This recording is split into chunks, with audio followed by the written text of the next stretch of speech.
All right, here we go. Joining us today is what we call in hockey a grizzled vet. He has amassed 9 years, 441 games, and 201 points in the American League, adding 178 games and 28 points in the National Hockey League. He's a 2011 48th overall pick by the Detroit Red Wings, recently signed in the KHL with Dynamo Minsk for this upcoming season. It's our pleasure to welcome the X-Man, Xavier Ouellet, to the Buzz Pod. How you doing, bro? Hey, good. How are you? Good. You like that intro? The Yeah, that's actual pretty French nice. Canadian. Nice to hear. Yeah, Z said the actual French Canadian, a real one. Born Yeah. in France. Yeah, I grew up in the Montreal area though. So Let's actually get into that right away. Your dad was playing when you were born. He was playing in Anglet. Is that yeah. right? Yeah, in the France 2 League. He actually lit it up, 49 points in 28 games right before you were born. Because he knew he Yeah. had his son coming. Yeah, he knew he had a son, but he's like, I gotta have Career it year. here.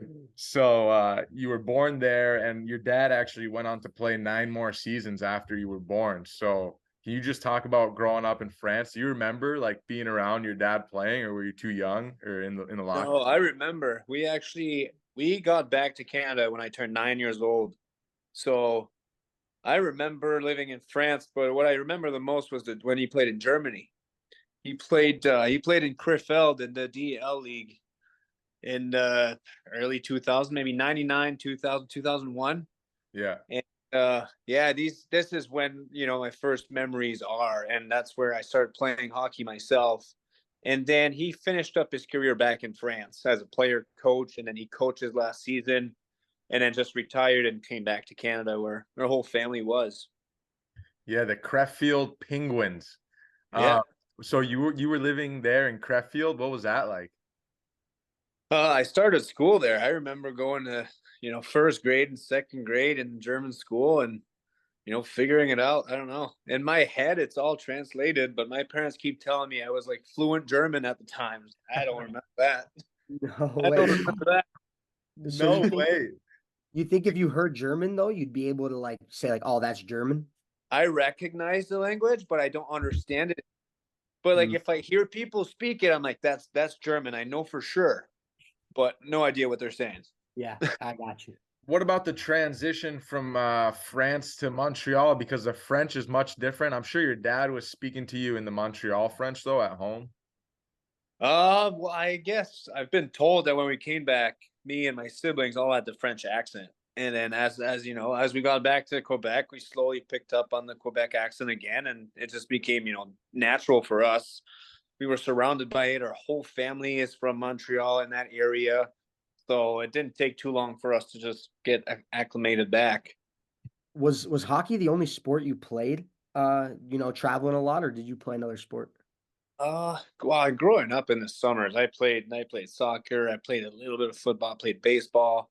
Yeah, And yeah. the age where you have to pick your sport, I was probably 13, 14 years old when it was okay, now I'm just doing hockey and that's what I'm going to focus on. But Yeah. before, I enjoyed playing other.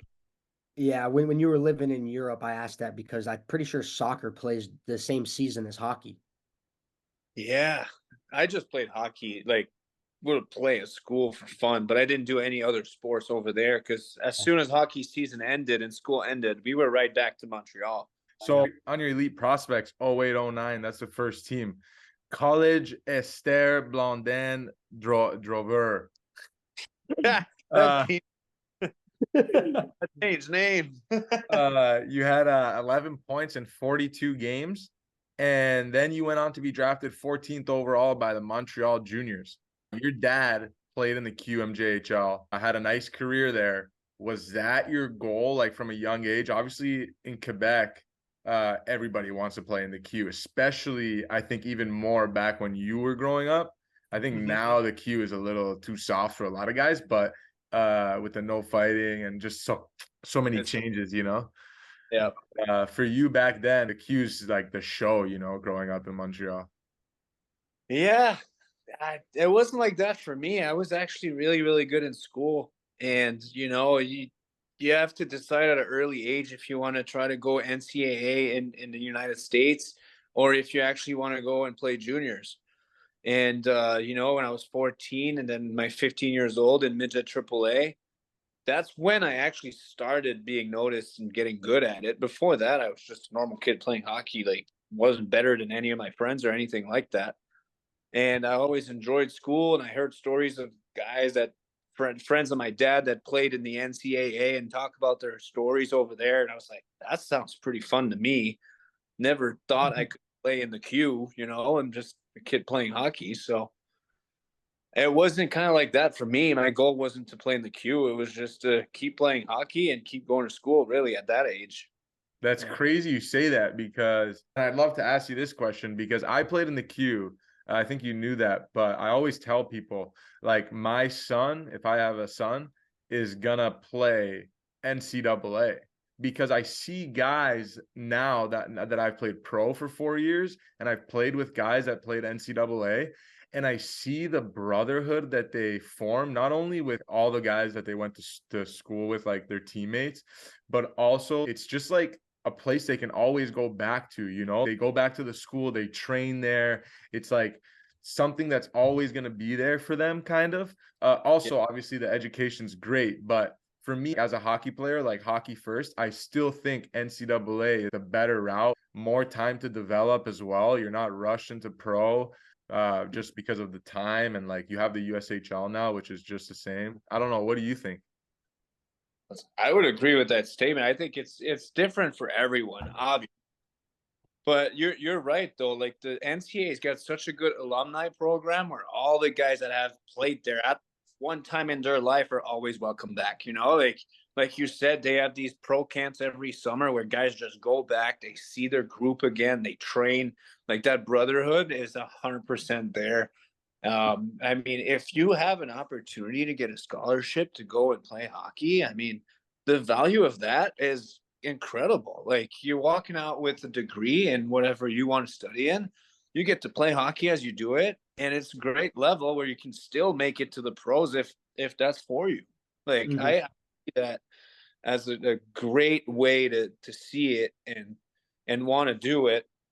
You know, in my case, that's what I had in mind. And then I got drafted first round in Montreal. And then I didn't even go to the draft. I was training and I got a call being like, hey, this is Montreal Juniors. We drafted you in first round. We'll get back to you later in the summer. It's like, what just happened? Like I was the USHL Omaha Lancers training camp 2 weeks before. Like in my head, it wasn't even like a thing. And then right before juniors training camp, you know, I had an opportunity where the Montreal Juniors offered to cover my school in any Canadian college up until 2 years I started pro. And I was like, well, if I want to go to school, I get that opportunity too. So now it became more of like, where do I want to go?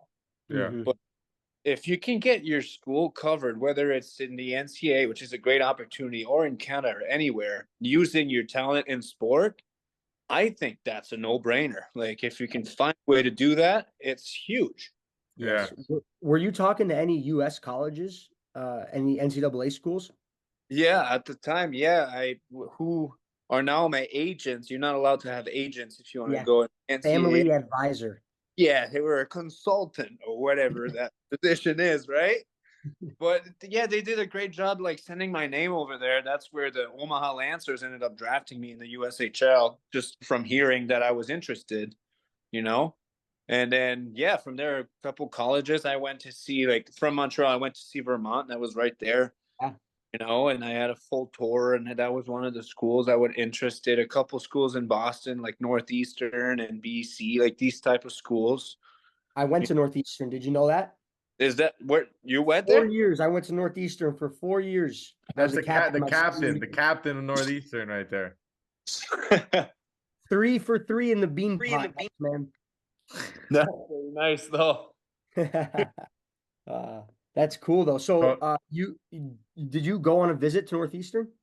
No, I didn't get to the point of Just visit. Vermont? I just did Vermont. It was an hour and a half drive from Montreal. You know, and that was easy. So you get drafted 14th overall. They give you that school package. You sign. When I was in the queue, there was no such thing as Montreal Juniors. Where did they play out of, and how was the setup there? It was in Verdun, right around Montreal, more on the South Shore, I would say. And that team moved to Blainville. That became the Armada team now. Oh, okay. But in my time, it was the Montreal Juniors. So Yeah, but like, how was the setup there? Was it a good setup or was it bad? And that's why it they. was nice. It was nice. I think they changed ownership, and that's really why they moved. I think that was a pretty good market. I remember we had pretty good teams my draft year, and I mean it was packed. Like we had fans, and it was close enough to Montreal that people really enjoyed hockey. Yeah, so for you, that was your first year in the queue, 43 games, 16 points, 7 playoff games, 3 apples. Really solid for a rookie defenseman. I find once I got to the queue, that's when I started to think of like pro hockey and NHL, just because you're in the locker room with all these guys that are drafted in the NHL, all these guys, some of them are signed in the NHL and already got their signing bonus, and they're walking in with some sick suits and you're like, fuck, like, how do I get that? Like, okay, I got to play better. I got to get a couple points. But for you, was that the thing? Because the next year, like you came back and you absolutely lit it up, 43 points in 67 games. You added 8 assists in 10 playoff games, which then that was your draft year, right? And you got drafted second round, 48th overall. Was that something like your first year you kind of saw these guys and you're like, fuck, this is Yeah, I mean, like you said it right. The first year I came, we had a couple veterans that, like you said, were drafted, and some of them were signed. And I remember playing with them and being like, "Oh, this like they're not that much better, like they are, but it's achievable." Before that, I didn't even think it was even a possibility. Like just like the way I felt with the Q at the time when I was 14, I was like, that was just like the NHL to me is so good. And as I got closer, that's when it slowly opened up, mentally to be like, okay, if that guy is a second round pick and he's just that much better than me, like maybe if I work hard, I can achieve that. And I just, my first year, 16-year-old, I broke my wrist and I missed a good 8 weeks. And, I was lucky enough to have a good coaching staff that just worked with me my whole rehab. And I was on the ice, with the cast every day, working on my skating and working on personal skills for 8 weeks. It's probably one of the best thing that's happened to me, an injury where I really got to work on my game, my skating, personal skills, get strong again. And then when I came back from that injury, I played really well. I was like, all right, there's a chance here. Let's see what happens. Man, it's crazy you say that because that's the same story for a lot of guys. Sometimes an injury just kind of puts things into perspective. You realize how grateful you really were for everything that you had just to be able to play the game. And just like you start thinking about what if I couldn't play the game? Like, and then it just gets you to dial in and just be way more all into the game. You hear that story all the time, man. That's very common. When it just happens, it seems like the worst thing that could ever happen to you. You're so down, you're in pain, obviously, it's all bad.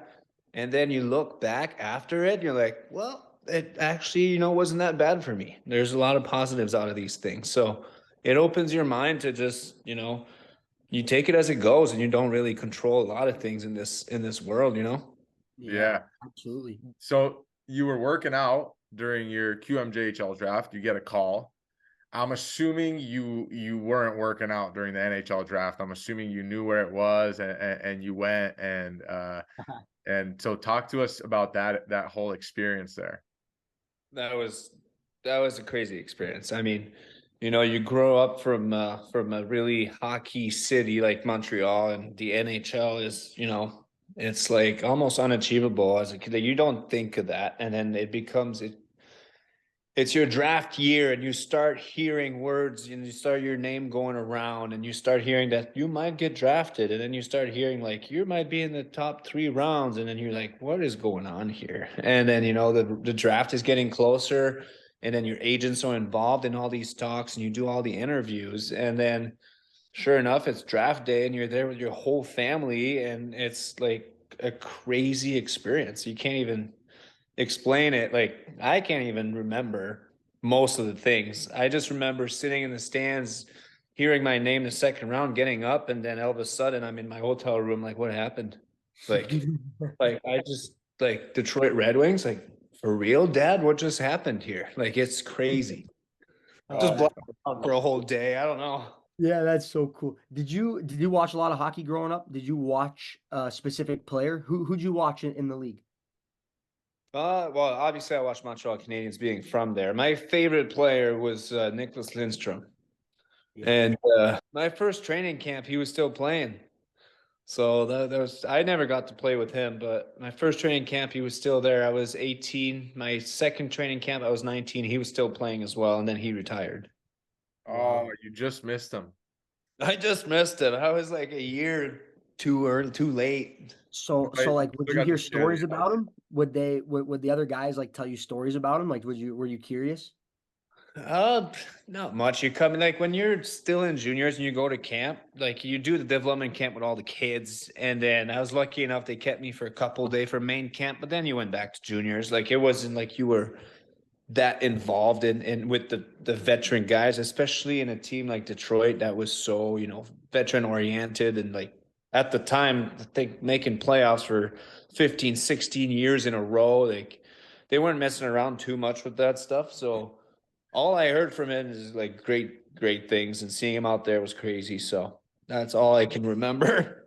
I mean, and then so the team moves to Blainville. You're nominated captain. So you put up 60 points in 63 games, adding 21 goals. 10 points in 11 playoff games. Yeah, insane. As a defenseman, like just talk about finding your game, like just finding your offensive touch. Like obviously it's your third year in the league and you did put up great numbers the year before. I mean, but this is almost a point per game as a defenseman in the queue, which is no joke. Yeah. I don't know. I don't know. Obviously, like early in my career, I had some great coaches, and then I just got that momentum. And I played my 16-year-old. Like I said, I talked about the injury, and I came back, felt better. Then it was my draft year. Then I got drafted, and everything just was coming Yeah. together. Yeah. And then obviously by that third year, I had that role in the team too, where I was on the ice, 25 to 30 minutes a game. So like these opportunities open up for you as well. Yeah. And he was, lucky enough to stay pretty healthy as well and play every single game and not get injured. And it just kind of all opened up for me. 21 goals, man. That is nasty. 63 games. That's every third game you're scoring. I miss those days, guys. Come on. That's unreal, bro. The following year, you're captain again, 41 points in 50 games, 16 and 15 playoff games.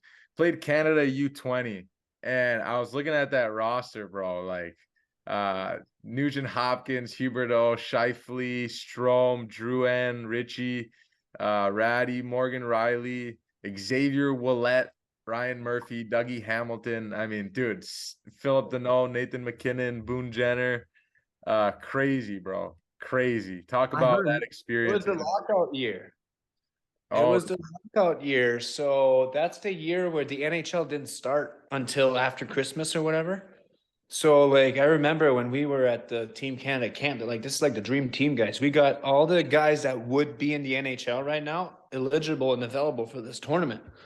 So that's probably that reason why we had all these names of guys that are still in the NHL right now and still having an unbelievable careers. So that was special for sure. what was the experience like? Like, where was that? It was in Russia. It was in Ufa, Russia. Was My that your year. first time in Russia? We had in the summer before that, we had the Team Canada camps and we did like a Russian series. So we ended up going to Moscow, paid like 2 games there. Then they came to Halifax and played 2 games here. And it was like a 4-game series as like the training camp. So that was the first time I went. And then the World Championships. Yeah, and what was that experience like as a young kid, just being? I mean, you guys all knew in that room that you guys were all studs. Obviously, you guys were young, but I mean, at that age. Yeah, that the worst thing about this whole story is that we didn't even walk out with a medal. Yeah, that's crazy. It was crazy. We got in and everyone was all hyped up. We had a great, training camp or whatever you want to call it, preparation camp, and got to Russia and just went through the qualifying games and just won every game, destroyed everyone. We're like, we're doing well. Then we get the bye, and then we hit Team USA in the quarterfinals. Or no, yeah, whatever it was. We lose that important game. So now we're playing for the bronze instead of the gold. And we play Russia in Russia for the bronze. And then lose that one in overtime.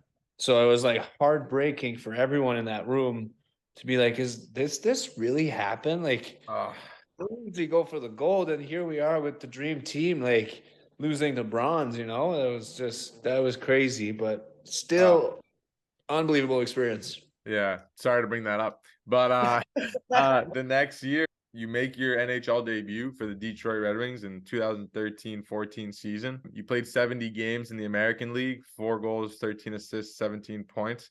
Just talk about your first NHL game. I actually texted Mark Johnstone because I saw he played on your team last year, and he said ask him about his NHL debut roster. And so I said, fuck it, I will. So just talk about your first NHL game. Like, obviously, just what a moment. Obviously, your whole life you've been working towards playing in the National Hockey League, and now you're playing your first game for the Detroit Red Wings. I'm getting chills even saying this right now. With that roster too, obviously I have it right in front of me. Insane. It is insane. I mean, it's one of those moments in your life that you think you hit the top. You're like, this is just crazy. This is happening. We're playing against San Jose. And then, you know, you talk about that roster, it gives you like the roster of the first game you play, and they frame it with a puck. Like, that's like your memory of it. And I read through it, and I was like, none of these guys are still playing. Almost. And then I'm looking at the names, and it's like Johan Franz, and it's like Daniel Alfredson, and it's like Todd Bertuzzi and Pavel Datsuk and Zetterberg and Cronwall and Howard. And I'm just like, what the heck? I was 20-year-old. I'm just a kid. And these guys are well established, you know, some of them Hall of Famer now. And like, it's crazy to think about. And it just, when it happens, you know, you feel like you're ready. You're like, you want to take it. You're nervous, but you're excited. And you're like, I did 3 training camps with these guys. I'm right there. I can do it. And, you know, it went well, and it's a good memory for me.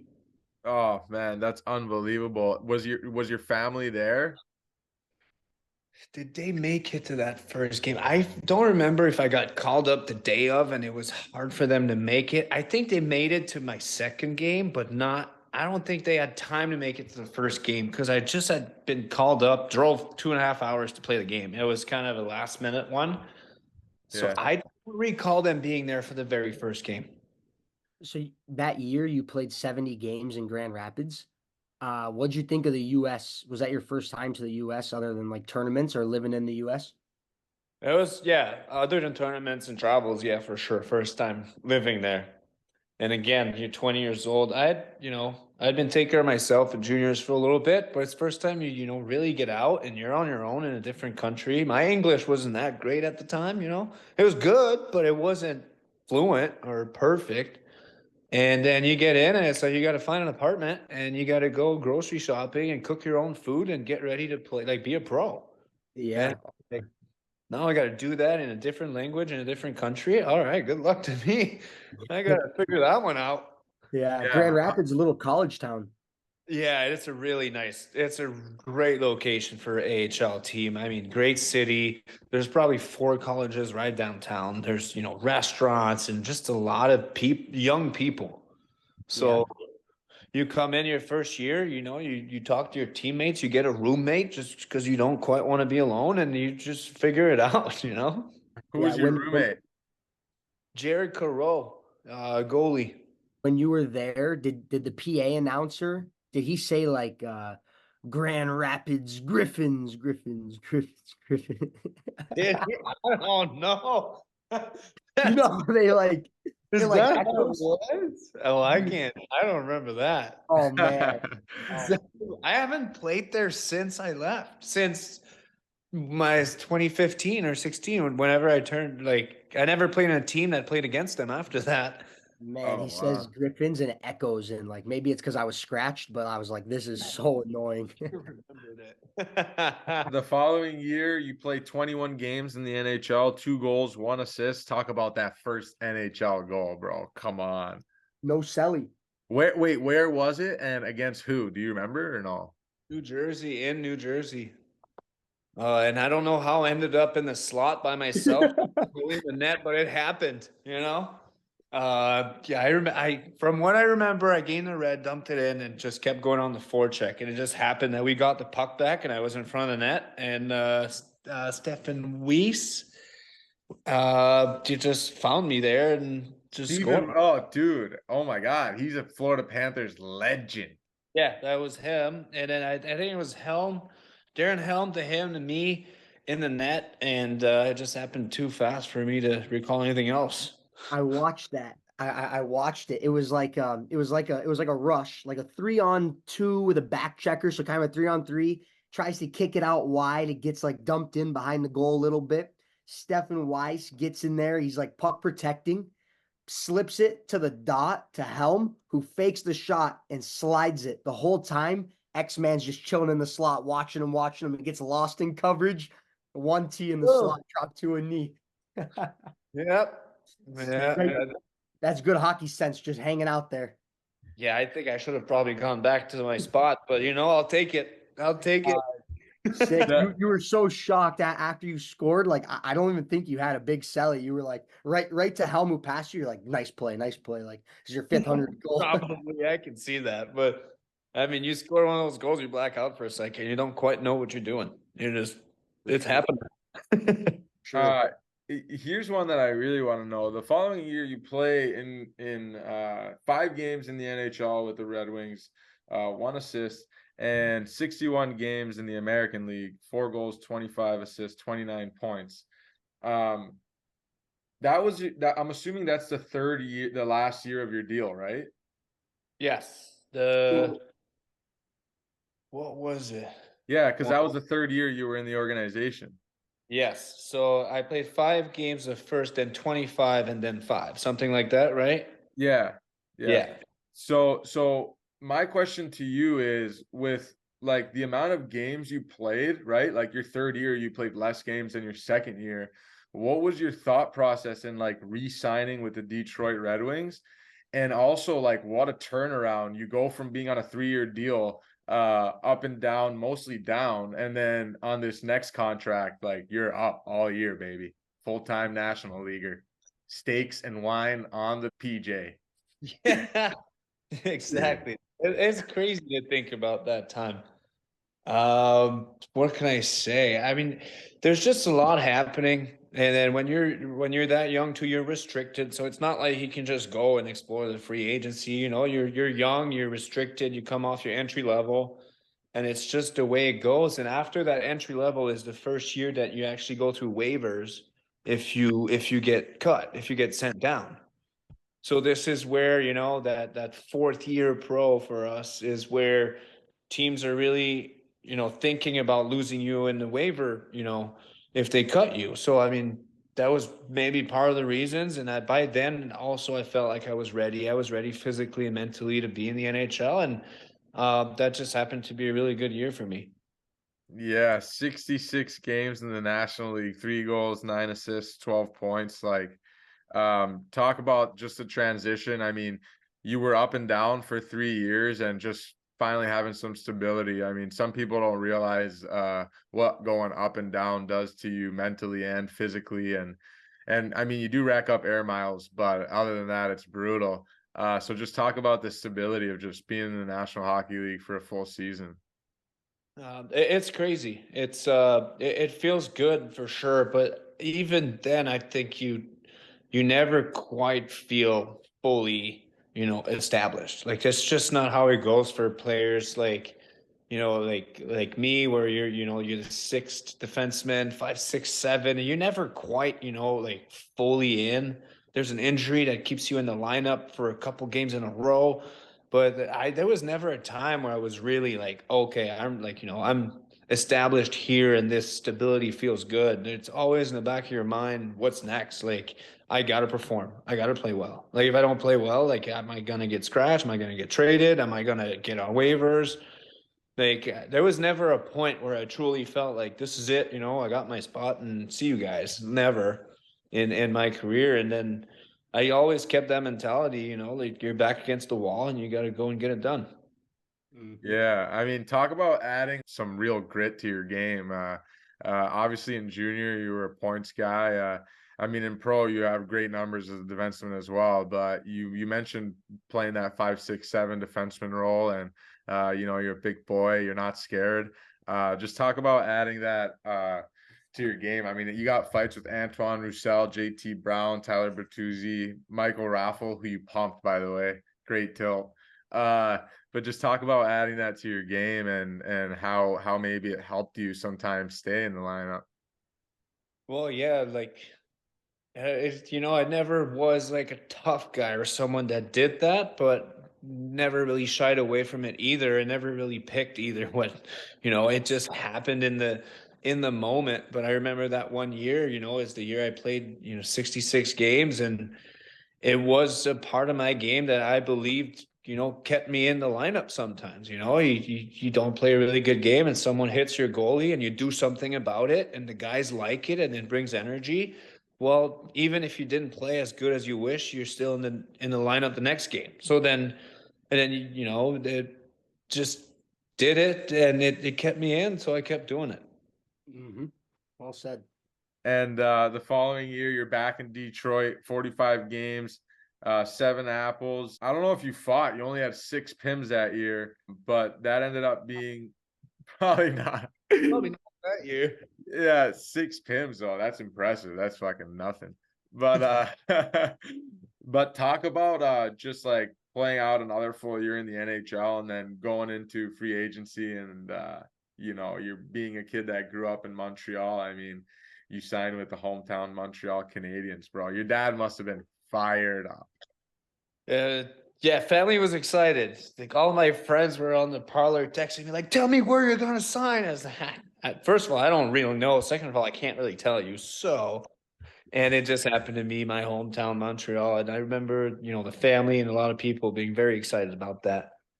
That last year to 45 games was a little different. We were competitive, trying to make the playoffs. We played a lot of games, 7Ds to forwards. So I found myself being the 17 and not getting much minutes on the ice. So it was really hard to try to produce or bring something to the game where, your time is very limited out there. So that was one of those years that was tough mentally and kind of hard to deal with, where things went well the year before and they're not quite going as well that year, And then I ended up getting bought out at the end of that year. Oh, really? Yeah, I had a 2-year deal, and at the end of the first year, they bought me out. They wanted to go in a different route, which was what put me as a free agent and opened the door to signing in Montreal. Yeah, and continue to get paid, right? When you get bought out, you get that. I was in the rules are, I don't know all the rules, but I was too young, so that I only got a third of my contract in the buyout, because if you're bought out before you're 26 or 5 or whatever the rule was at the time. Oh, that sucks. I can't even explain it, but yes, I did keep getting paid by Detroit and a good run. I came into Montreal the next year and, made the team out of training camp. So that was, it was pretty cool too. Yeah. And we're gonna we'll have to bring that up in the CBA. We're gonna get to your first game at the Bell Center, but real quick, I mean, you were around a lot of legends in your time in Detroit. Is there any one thing that you learned from someone, or just like a bunch of them together, like one thing that you learned that you picked up on that was like, wow, that's why, that's why they're legends?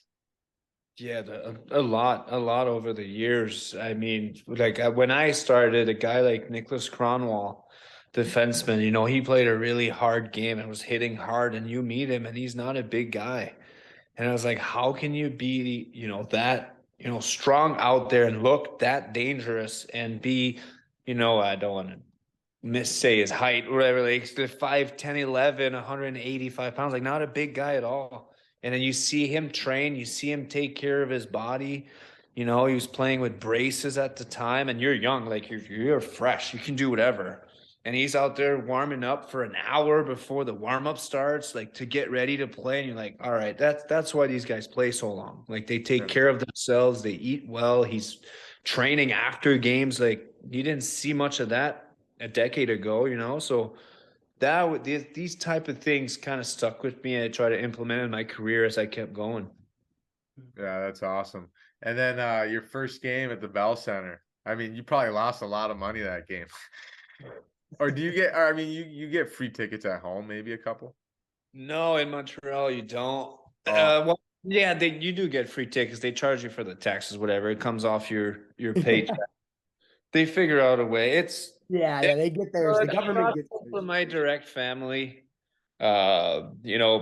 parents, siblings, grandparents. And then I stopped it there and I told everyone else, like, just book him in advance. Like, I can't just freaking, Yeah. the suites are crazy expensive. It's the opener of the year. The tickets are insane.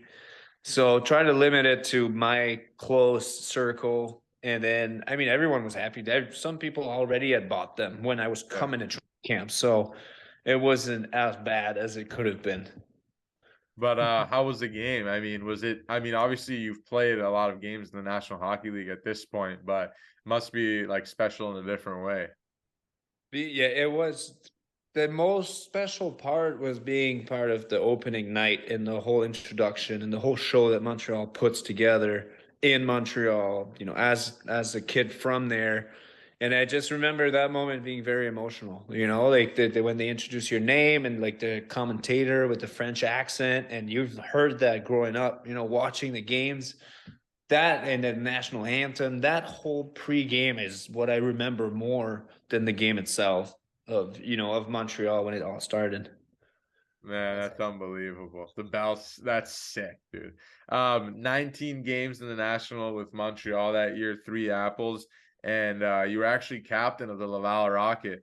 28 points in 47 games. I mean, that's I don't know how close. I'm assuming it's kind of similar, the distance between Grand Rapids, Detroit, and Laval, Montreal, or is Laval, Montreal way closer? It's only like 20 minutes, right?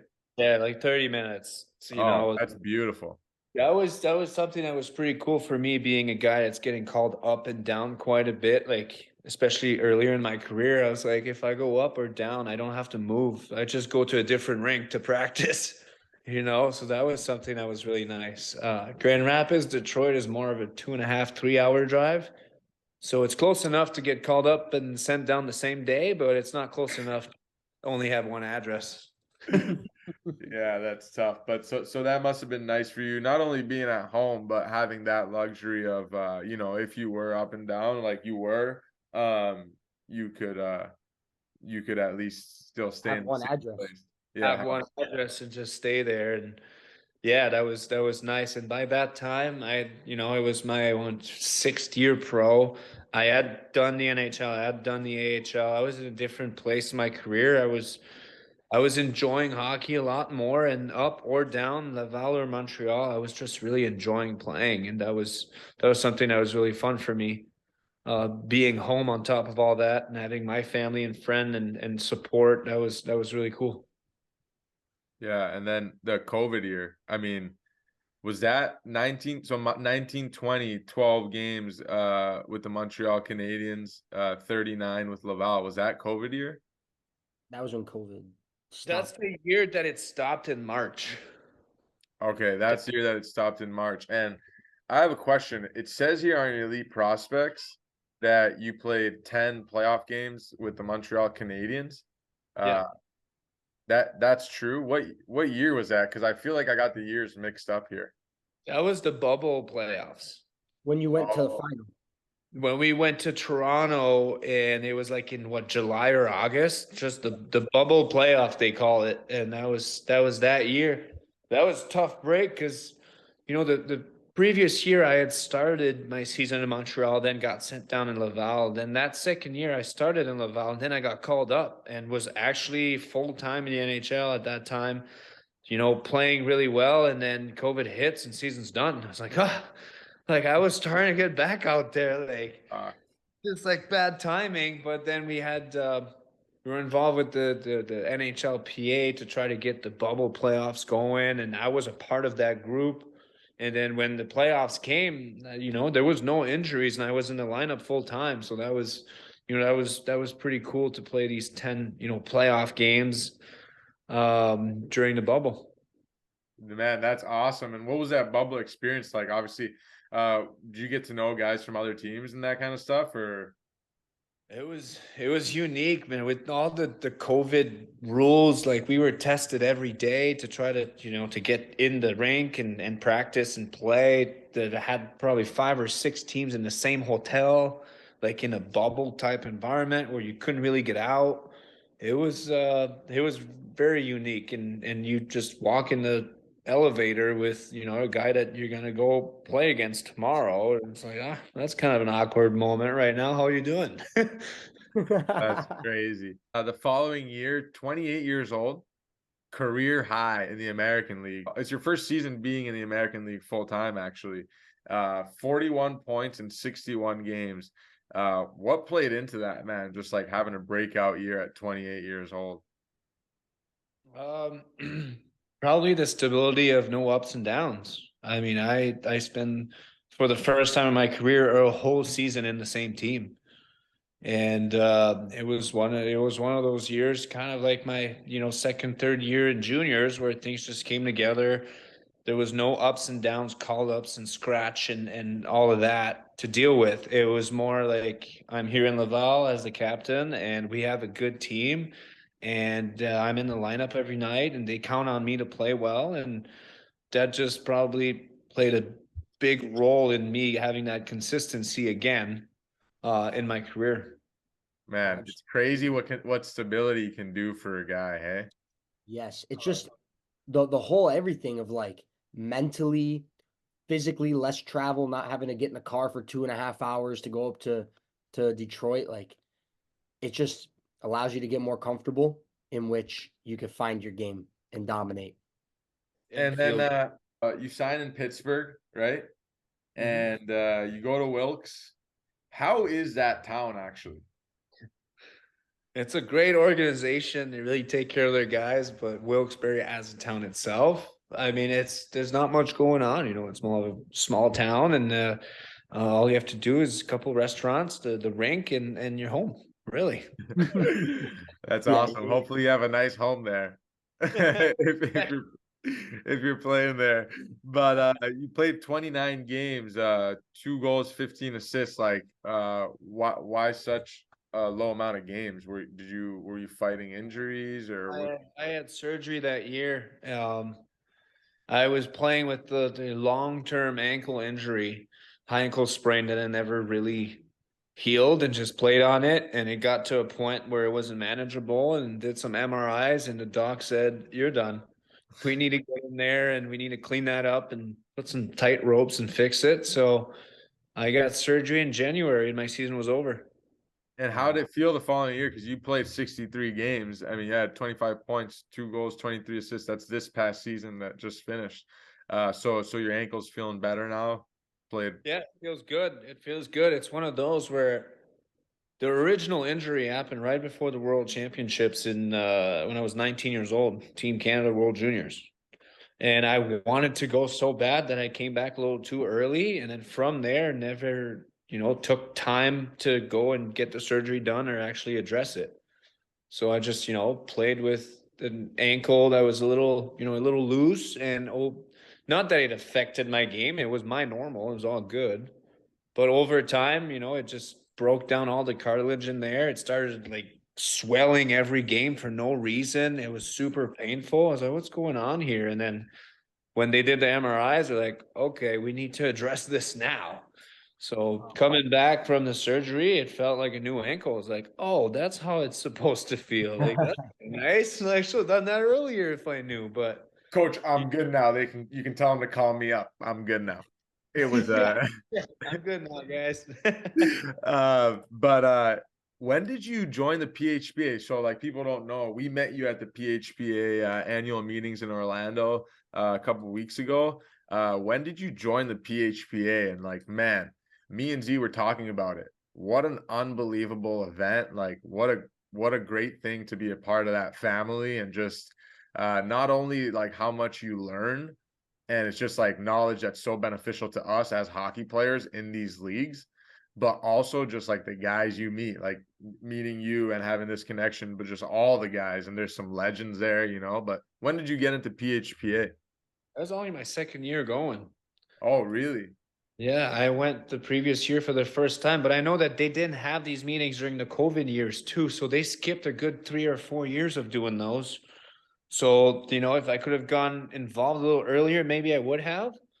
But it just had, that was my second year doing it. And I had the same, feelings as you when I came out the first time. And I was like, this is nice. Like you meet guys from every single team that are the same age, the same boat as you, and you learn so much about what the association actually does for you, and like how much it does matter. When you're younger in the league, you have no idea what's going on. You're just playing, you're having fun.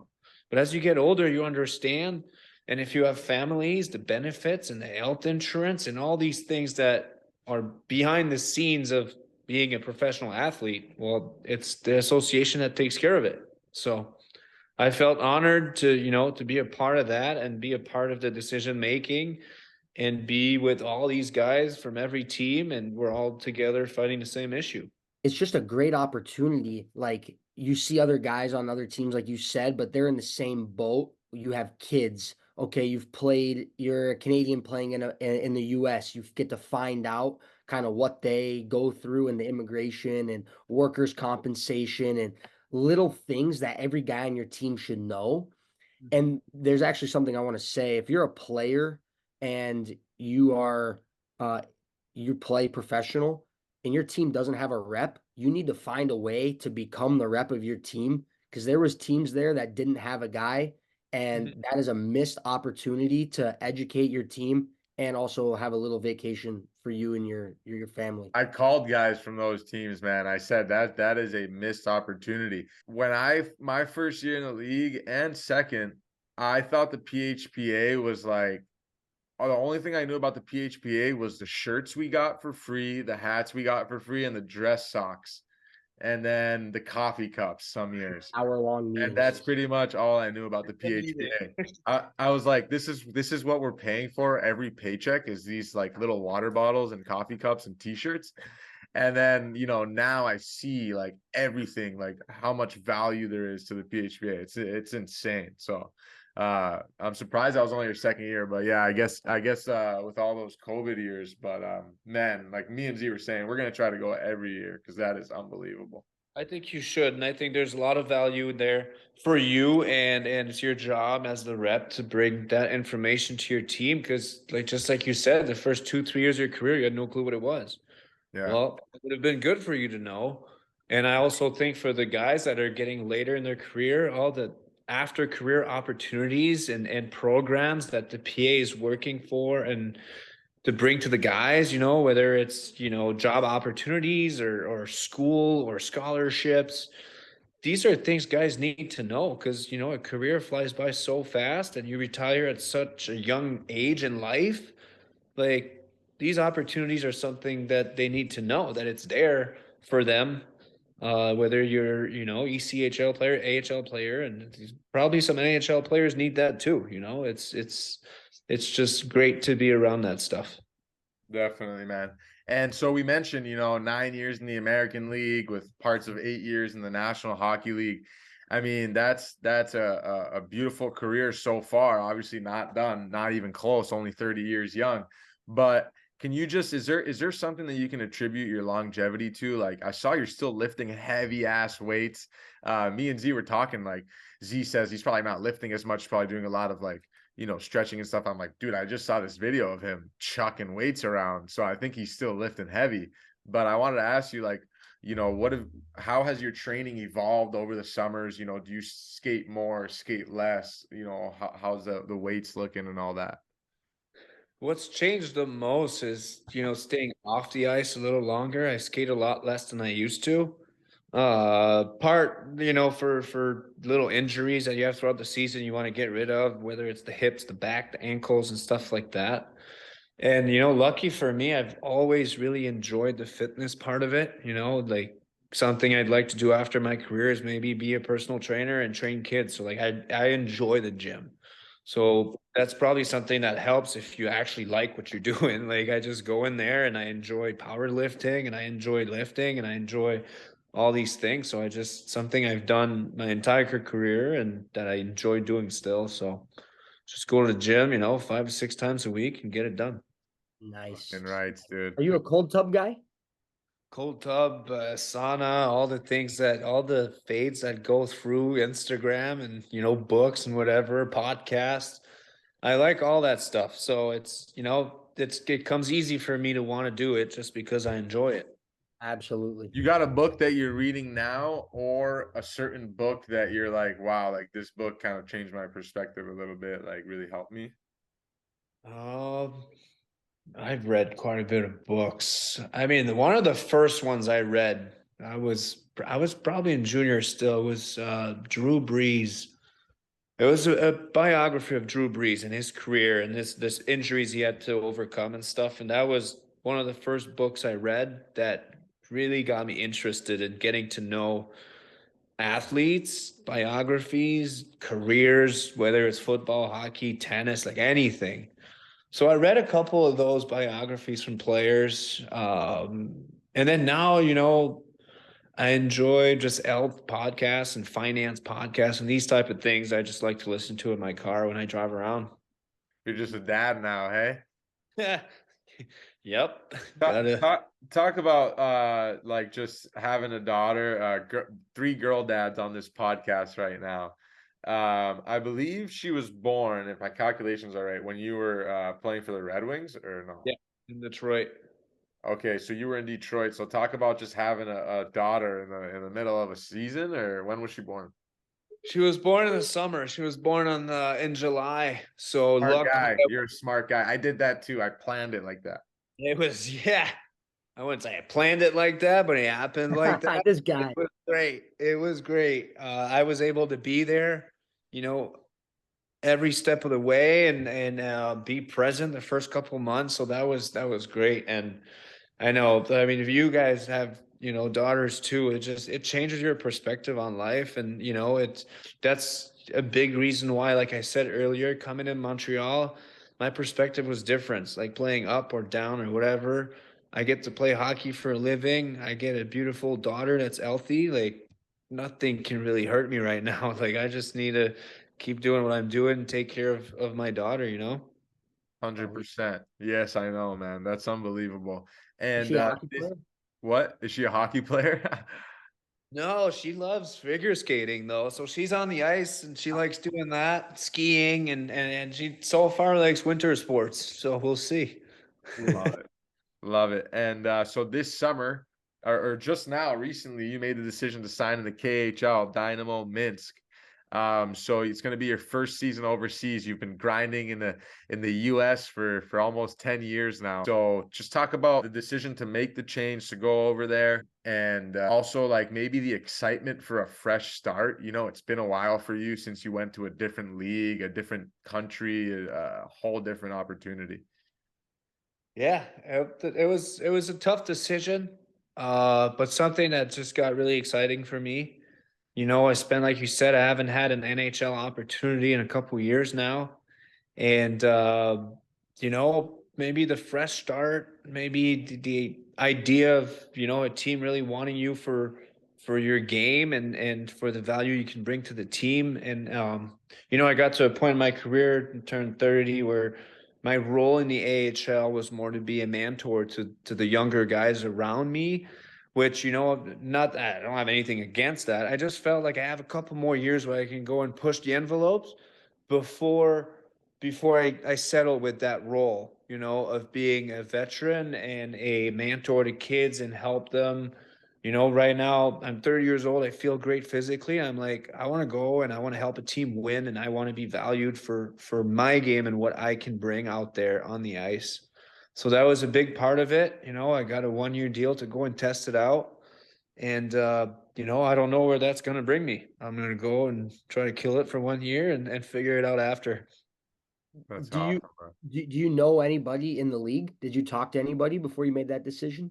I talked to a lot of guys. I talked to guys that played there last year. You know, and there's like we seem to have quite a bit of North American player in that team too, and we're all already in contact, texting each other, talking about how, you know, the excitement behind it. So to have, you know, I think we're 7 now North American player in the same team. Just that, you know, makes you feel a little bit better. And I heard great things about the city. I heard great things about the organization. So far things have been very positive, and I'm really excited to go and check it out. I could talk to you all day, bro. Your career is unbelievable. I mean, like just what you've been through, being up and down for 6 years and just like grinding through it and being up for 2 years and then being down for 3 years and holy fuck. But hey, just remember this, your down is my up. Yeah. Yeah. I don't know, but it seems like mentally it's a lot of the same battles, you know? Yeah. Fucking the guy, 100%. you know, you get sent down, it breaks your heart every time. You get called up, you feel like the best player in the world, and it's a big roller coaster of emotions, you know? Yeah. Yeah. I guess I could ask a question on that. What advice would you give to a guy that's in your situation? He's going up and down, whether it's the coast in the American League or the NHL and the AHL.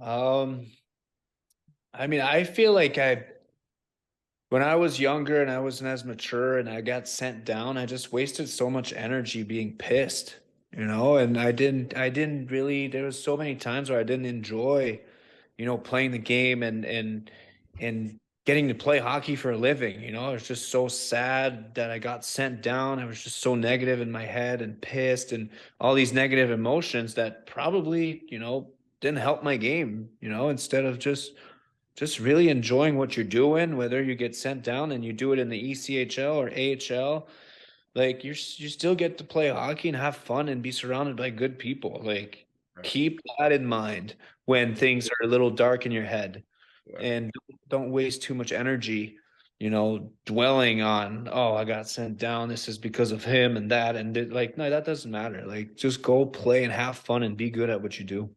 Yeah, that's great. That's great Hey, and advice. it's like everyone said in the PHPA meetings, man, the real world sucks. Yeah. So keep that in mind as, you know, bad things happen in this. It's still, you get to play a sport that you love for a living. And the day you can wrap that in your head and really enjoy it, who knows? You might play better and then opportunities are going to come. Yeah. Hell yeah, bro. All right, well, brother, this has been amazing, man. Thank you so much for coming on. Uh, Thank you, X-Man. I wish you the absolute best in Russia, man. You're gonna kill it over there. I mean, I'm expecting big things out of you, man. Congrats on the new deal. Thanks, guys. Appreciate it.